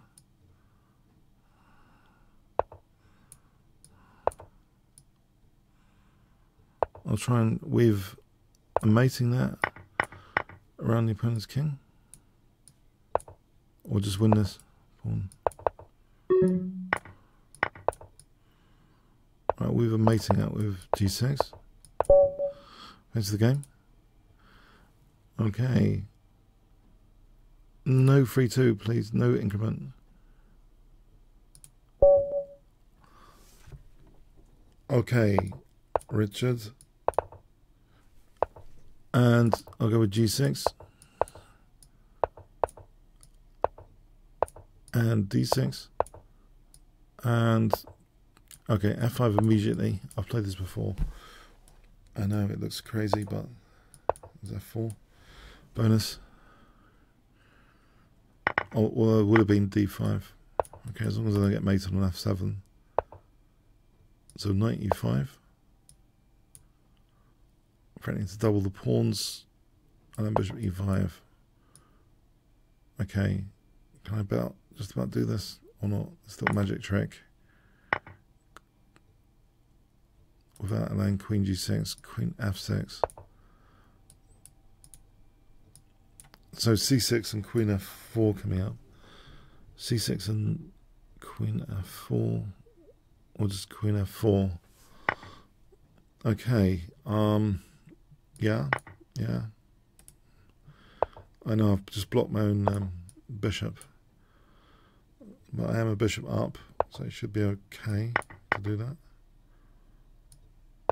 Alright, so king e7 and bishop e6.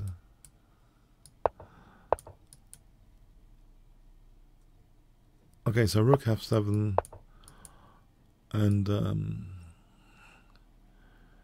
rook f8. Okay, there's bishop h6 and maybe g5, g4.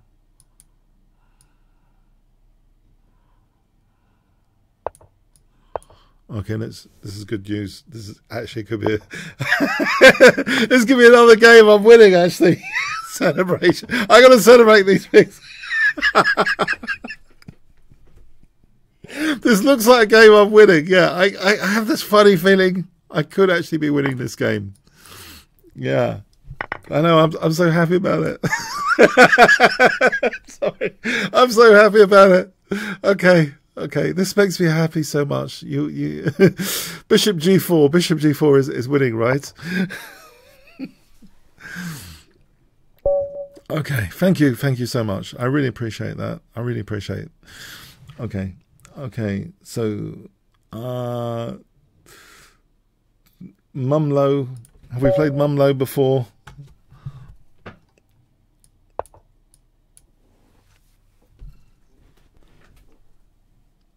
Okay.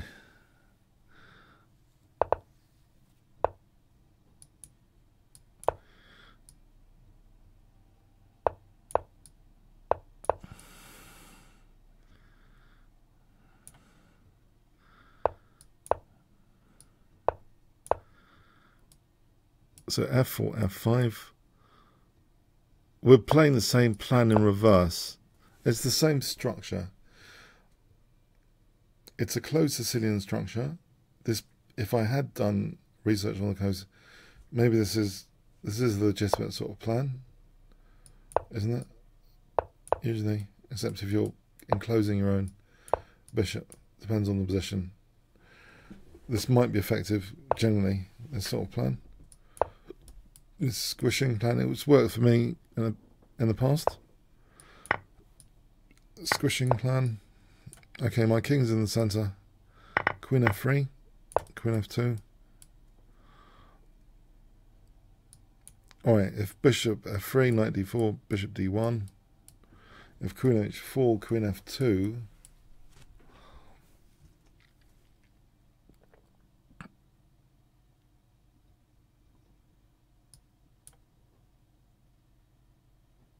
Okay, so knight d5 is possible here.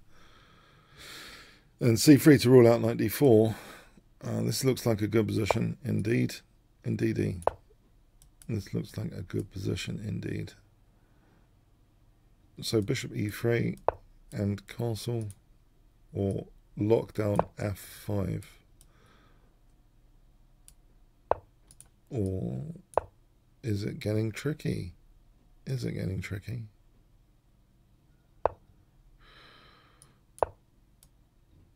Try and hold G2. Oh, I could sense a bit of danger here.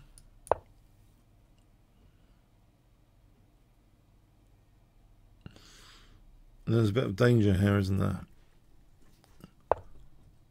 2 rooks for the queen here, though. Looks like I should do that.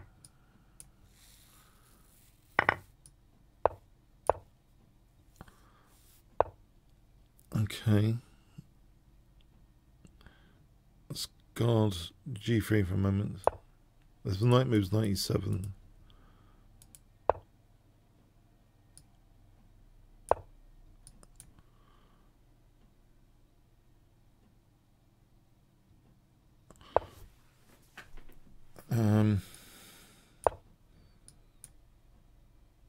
What do I need to do here? Cover H2, then rook F6.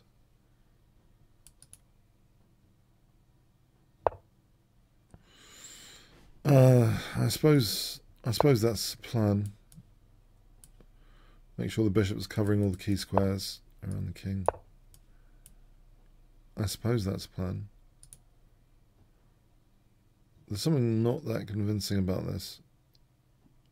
What about just this plan of checkmating if I cover that exit square?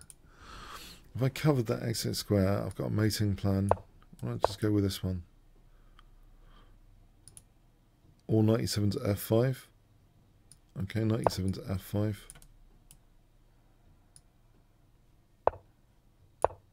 This would open up this bishop at least, right? Okay. We'll take this guy out. Take this guy out. Could be important there. It's a marker of G3 strategically.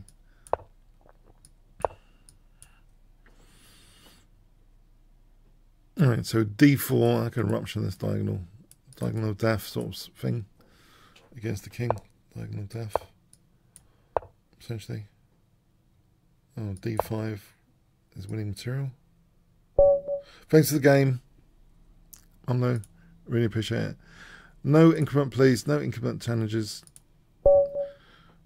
Okay, this could be the last one, guys, because it's approaching 1:30. I usually just do 1.5 hour, so I've gone the extra half hour this week for some strange unknown reason.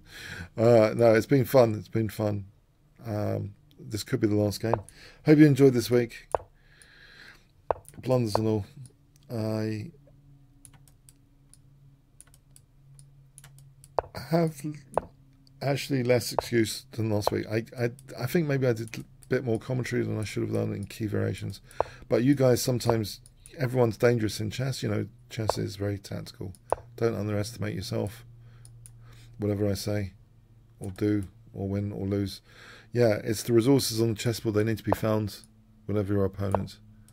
So don't underestimate your capability to win against anyone, because that's chess. It's very resourceful if you can find the resources. So but also, if you want to join me on that Kingscrusher team later, it's a very fierce team battle later. I'll give you the link. This is the link if you want to join, and that'll be fun. Yeah. Later.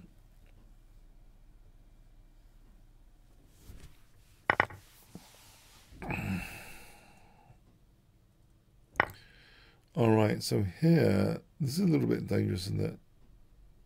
Or not yet. I think knight f4 at first sight I thought was dangerous, but bishop here, so maybe I should just take it easy with this and then wait for, you know, knight g4 is a big tempo.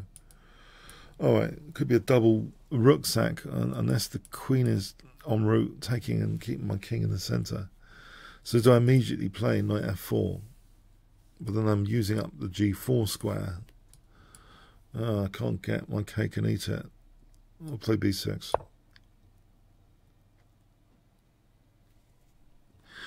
I don't want to use up the g4 square. I want both the knights here, basically. I don't want this situation either, with my perpetual checks. So this is just try and get this situation with both knights on f4 and g4, yeah?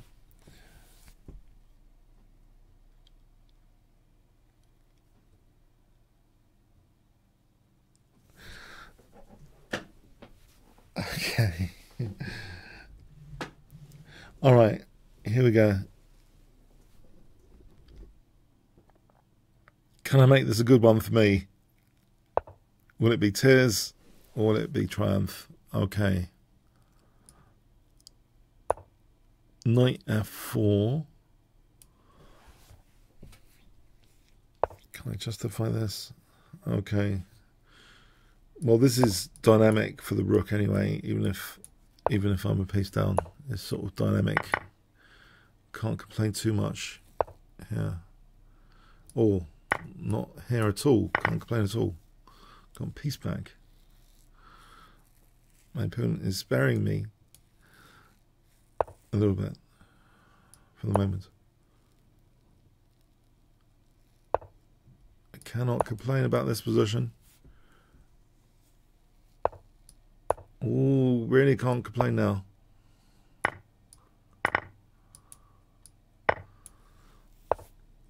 Okay. So a5. Okay, here we go. There's a potential dangerous pass pawn. Can't underestimate the dangers here.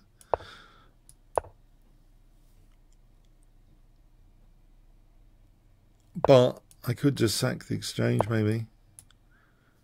Leave me with, looks like a winning king and pawn ending.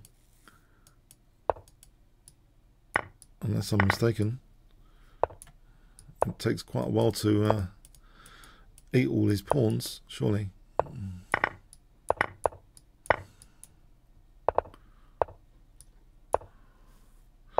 King goes back. All right.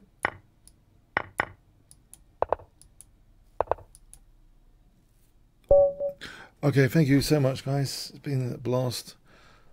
Same time next week. I'll just delete all the evidence. I'll carefully edit. No, all my losses will be in there tomorrow. They'll all be in the video tomorrow. Yeah, okay. just kidding. Yeah, it's been a great session. Okay. Anyway, so there's the team link. See you later then in the team battle. Thanks very much. Comments, questions, like, shares, subscribe, appreciated on YouTube as well. Yeah, thanks very much.